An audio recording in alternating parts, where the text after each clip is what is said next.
Seigneur, nous sommes dans un temps d'instruction. Et nous voulions que toi seul, tu diriges cette instruction. Que nous voudrions sous forme maintenant de partage. Viens et prends le plein contrôle.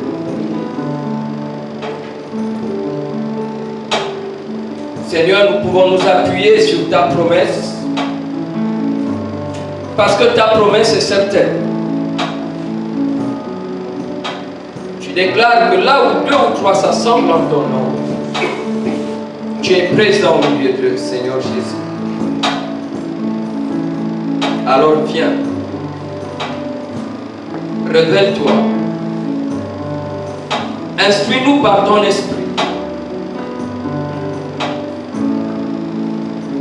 ouvre ainsi notre esprit et viens renouveler notre intelligence, que nos yeux s'ouvrent et aide-nous à avancer sur le chemin de la vie. Seigneur, nous savons, ton retour est imminent. Ton retour est proche. Ton retour est déjà là. Et tu veux préparer ton Église. Merci pour le mouvement d'anges. Pour nous mettre dans une atmosphère de sanctification. Une atmosphère de renouvellement de l'intelligence pour ainsi transformer nos cœurs et pour te plaire. Nous te disons merci parce que ce que nous te demandons avec foi, tu nous l'accordes pour la seule gloire de ton nom et pour l'amour de ton Fils, car c'est au nom du Seigneur Jésus que nous venons de prier. Amen. Bonsoir à tous. Bonsoir. Il n'y a aucune confusion pour quiconque croit en Dieu. Cette exhortation a été tirée de Romains au chapitre 10, du verset 9 au verset 11. Et ce soir, nous voulons nous appuyer sur le verset 11. Quiconque croit en lui ne sera point confus. Nous sommes là parce que nous croyons. Sinon, parce que nous voulons croire. Si nous croyons, il n'y a pas de raison que l'on soit confus. Et ce soir, nous voudrions creuser autour de cette confusion. Nous voudrions comprendre ce qu'il y a dans cette confusion. Et certainement, comment peut-on éviter d'être dans la confusion? Et comme il est difficile d'apprécier le goût d'une nourriture lorsque c'est quelqu'un d'autre qui a mangé, il te décrit seulement ce que ça fait à la bouche. L'idéal, c'est qu'il te fasse goûter que toi aussi tu apprécies. C'est pour ça que ce soir, c'est ensemble que nous allons creuser dans la parole de Dieu. Et le but, c'est de comprendre qu'est-ce que Dieu veut nous dire. Quiconque croit en lui ne sera point confus. Comment peut-on être confus? Qu'implique cette confusion? Comment peut-on comprendre la confusion dans le langage biblique? Les aspects de cette confusion par rapport aux aspects de cette confusion ou aux dimensions de cette confusion, nous verrons également comment peut-on éviter cette confusion. Qu'est-ce que la parole de Dieu nous dit? Parce que croire, ce n'est pas seulement le fait de faire confiance ou de réaliser que c'est vrai. Nous verrons jusqu'où la parole de Dieu nous amène quand elle dit « quiconque croit ». Et je crois que c'est Jacques qui relève pour dire « mais attention, il ne faudra pas que tu sois confondu à un démon. Parce que les démons aussi croient. » Alors, voilà donc quelques passages. Jacques 2, 19, 1 Jean 2, verset 4, comment comprendre ici la confusion? Autrement dit, qui peut être confus? Et pourquoi? Nous prenons Romains chapitre 1, versets 21 à 22, Jean chapitre 8, verset 34, verset 37 à 39. J'ai dit Jean chapitre 8, verset 34, ensuite verset 37 à 39, enfin verset 43 à 45. La troisième référence, c'est Marc 16, verset 16. Il s'agit de comprendre le sens de la confusion, autrement dit, qui peut être confus et pourquoi.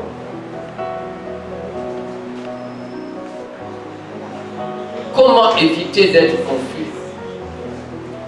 Nous avons bien dit que ceci, nous sommes ici, c'est parce que nous croyons.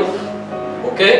Mais on nous a déjà donné, vous prenez également Jacques chapitre 2, verset 19 à 20. Ensuite, Galates 6, verset 2. Troisième référence, Matthieu 5, verset 44. Enfin, Luc chapitre 6, les versets 27 et 35. Jean chapitre 8, verset 51. Et versets 54 à 55. 1 Pierre 4, verset 8. 1 Pierre 4, verset 8. Jacques 5, verset 16. Et Romains 12, 10. Et nous avons volontairement, exprès, donné la référence de Marc 16 pour ressortir l'aspect de la condamnation. Et quand on parle de condamnation, il s'agit d'une condamnation éternelle. C'est-à-dire que celui qui rejette Jésus, là c'est l'absence de salut. Il y a une confusion dans laquelle on peut se retrouver parce que nous sommes dans la désobéissance. Le Seigneur se met à l'écart à cause du péché. Comme le dit Isaïe 59, c'est pas que la main de l'Éternel est courte ou que son oreille est dure, mais ce sont nos péchés, donc Dieu ne nous exauce pas. Imaginez un fils de président et quand il crie, il est dans la difficulté, le président ne se reconnaît pas alors que partout il proclame qu'il est le fils du président ou que c'est un prince. Confusion totale. On est perdu.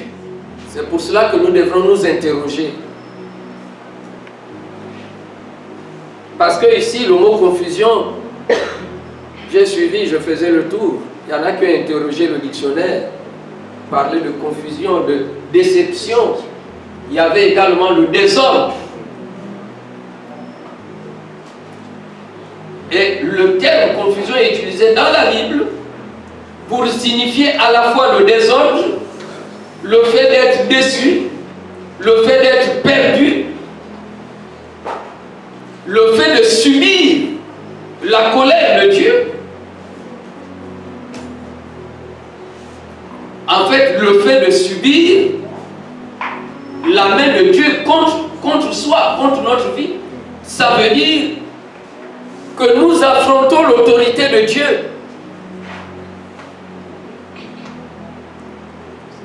Et il y a des passages où nos ennemis vont être dans la confusion, mais parce que c'est Dieu qui s'élève pour nous et pour combattre contre eux. Si tu ne veux pas que Dieu combatte contre toi, sois attentif à ce qui va suivre. Et si tu ne veux pas non plus perdre le salut, aie foi en Dieu, mais pas à la manière des démons. Les démons reconnaissent que Dieu est plus fort. C'est pour ça, au nom de Jésus, ils peuvent contester, mais ils doivent partir. Sauf qu'ils n'obéissent pas à Dieu pour faire le bien.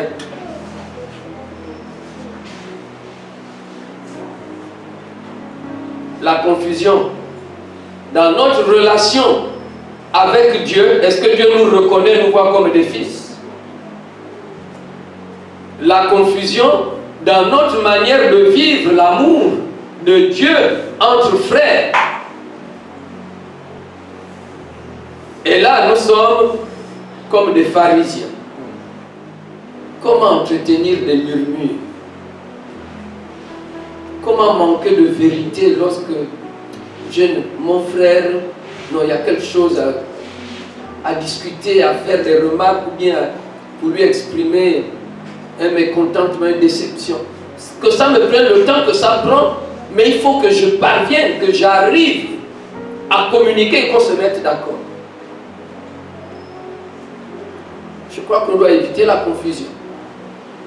La confusion, la Bible nous parle de grincement de dents au dernier jour. Il y aura des grincements de dents. Et quand l'apôtre dit quiconque croit en lui ne sera point confus, il y a le rendez-vous suprême. Ce jour-là. Et là, nous pensons à notre frère, à la soirée des talents. Ah Seigneur, ce jour-là, tu te rappelles, j'avais même fait 4 groupes, mais tout le conseil était là. Non, tu faisais le professeur de lycée, sors. Tu confondais l'église à ta salle de classe, sors. Seigneur, mais ce jour-là, j'étais même porte-parole. Oui, mais tu as voulu faire entendre ta voix plutôt que de sonder l'esprit de ma parole. Je ne pense pas qu'il en sera ainsi, parce que nous cherchons la face de Dieu. Amen. Dieu ne veut pas qu'on soit confus. En fait, c'est comme ça là qu'il faut prendre les choses. Pour que tu comprennes le rendez-vous que tu as avec Dieu. Je demande, peut-être tu n'as pas été maltraité, mais tu n'as pas aussi été persécuté. On ne t'a jamais haï. Tu n'as jamais été contesté. Et peut-être on ne t'a jamais maudit. N'as-tu jamais eu d'ennemi? Peut-être toi tu n'es l'ennemi de personne. C'est difficile même de le savoir. Mais tu n'as jamais rencontré l'adversité sur ton chemin. Et Dieu te dit, face à tout cela, qu'est-ce qu'il nous dit? Verset 44. Aimez vos ennemis. Ah. Bénissez ceux qui vous maudissent. Et je vous assure. Faites du bien à ceux qui vous haïssent. Ah. Et priez pour ceux qui vous maltraitent et qui vous persécutent. Le jour là, le soleil tapait fort. Le type a préféré verser son jus que de te donner une gorgée.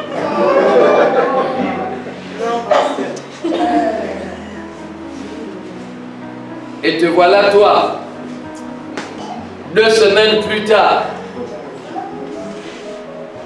il y a la pluie. Et tu as 2 parapluies. Tu es tout seul. Et tu le vois là avec les enfants ou bien avec des bagages qui peuvent se mouiller. Oui, il passe devant ta porte. Et là, il y a la grande terrasse. Qu'est-ce que tu fais? Poursuivons les versets suivants. Comme dernier verset, nous avons Luc 6, les versets 27 et 35. Le verset 27 nous dit: mais je vous dis, à vous qui m'écoutez, aimez vos ennemis. Oh, encore l'histoire des ennemis. À ceux qui vous haïssent. Encore, ceux qui vous haïssent. Poursuis, verset 35. Verset 35. Mais aimez vos ennemis. Encore. Faites du bien et prêtez sans rien espérer. Ah, autrement dit, faites du bien sans rien attendre en retour. Et votre récompense sera grande. Ah, Dieu merci, il y a une récompense. Alléluia. Et vous serez fils du Très-Haut. Et car là, il est bon pour les ingrats et pour les méchants. hey, d'accord, il t'a fait du mal. Si tu te venges toi-même, tu auras affaire à Dieu parce que Dieu l'aime. Dieu a permis qu'il te fasse du mal parce qu'il sait que toi tu es capable de lui pardonner. À travers ton pardon, Dieu va le récupérer. À travers ce que tu as subi, Dieu veut gagner son cœur. Ça peut prendre même 10 ans. Peut-être tu as subi pendant combien d'années?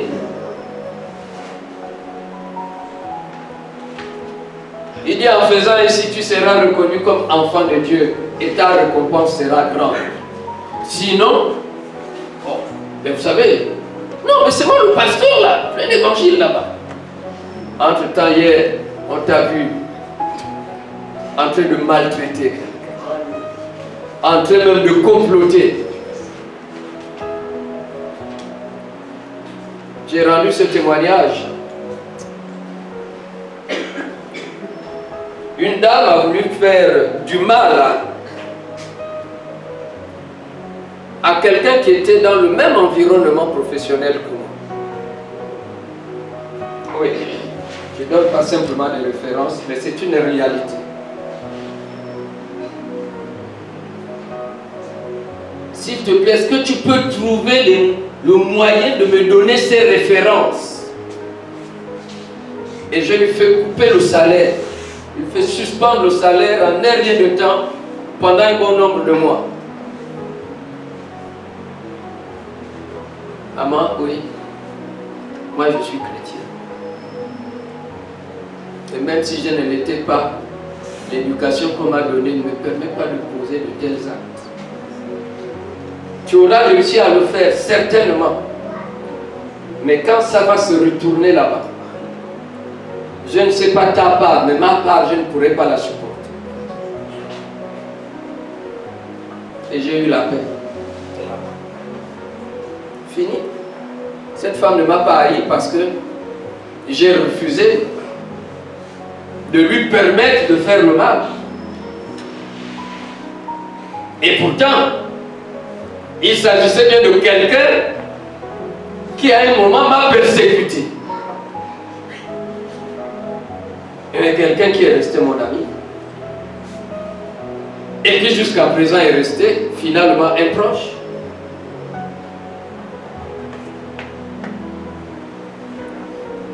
Donc attention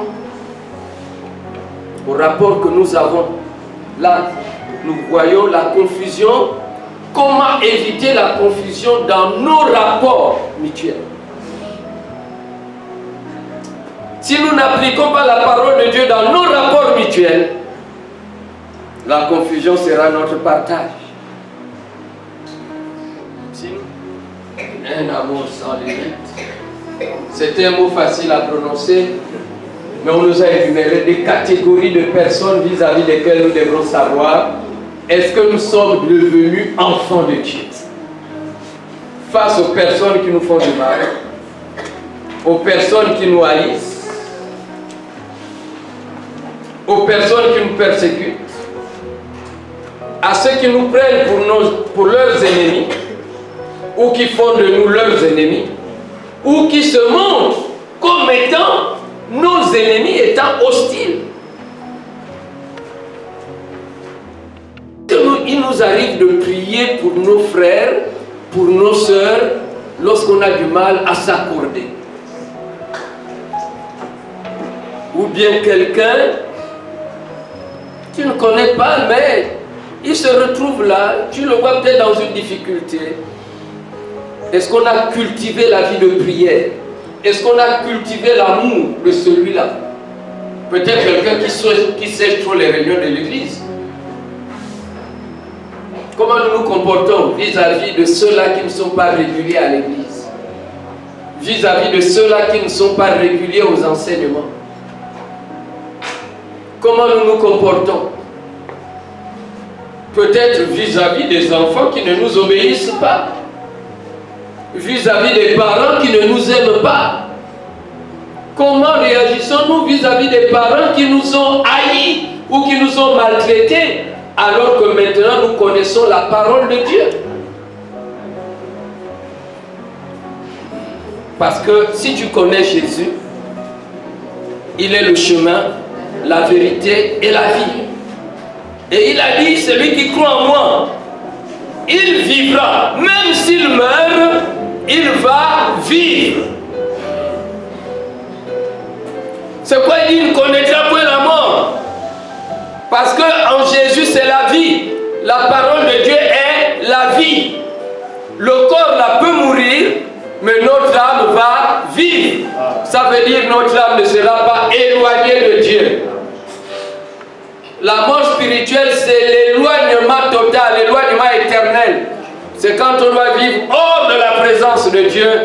Donc dans la damnation, on est en enfer.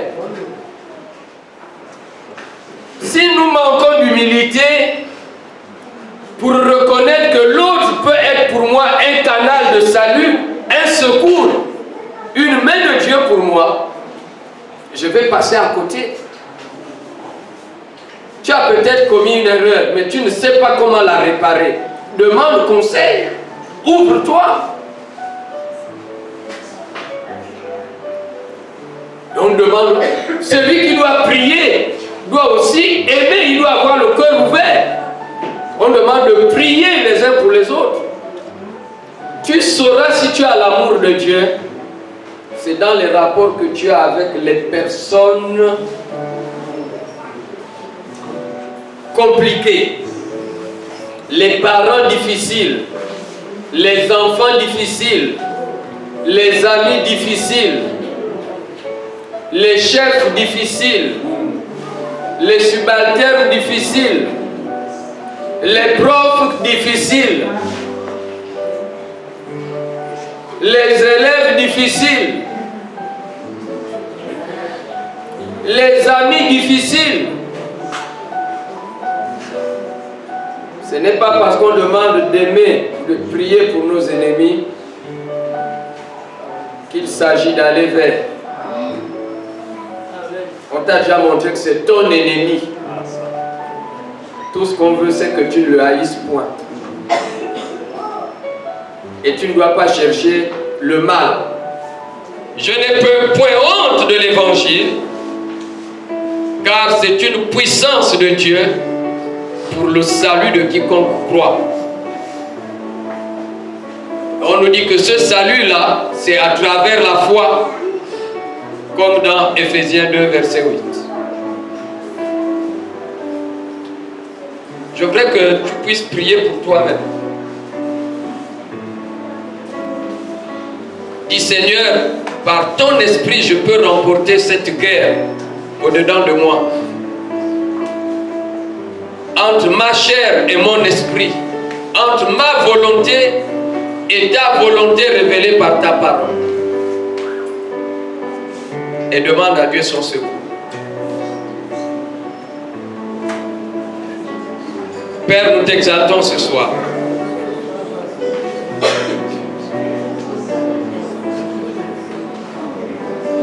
Seigneur, croire en ta parole, c'est aussi la mettre en pratique. Et tu le vois, tu le sais, Seigneur, cela n'est pas facile, cela n'est pas évident dans tous les aspects et face à toutes les situations, face à toutes les circonstances de notre vie. Et pourtant, notre salut passe par la mise en pratique de ta parole. Merci parce que par la communion au Christ Sauveur, tu nous en rends capables. Nous voulons te supplier de nous aider, Seigneur. Aide-nous à tendre la main. Aide-nous également à recevoir la main tendue. Ouvre simplement nos yeux, parce que nous avons besoin de ta sagesse, de ton discernement.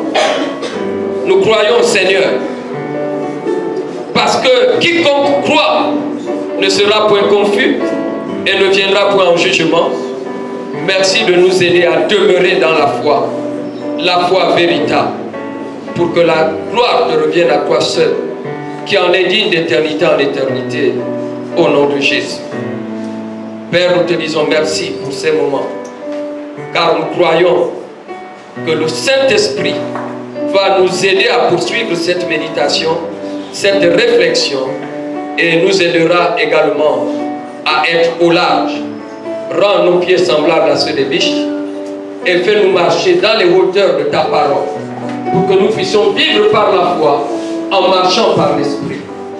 Nous proclamons ainsi bénis nos chemins de retour, bénis nos moyens de locomotion, bénis le reste de cette semaine, bénis les rencontres qui nous restent dans cette semaine, bénis ton peuple au nom de Jésus. Amen.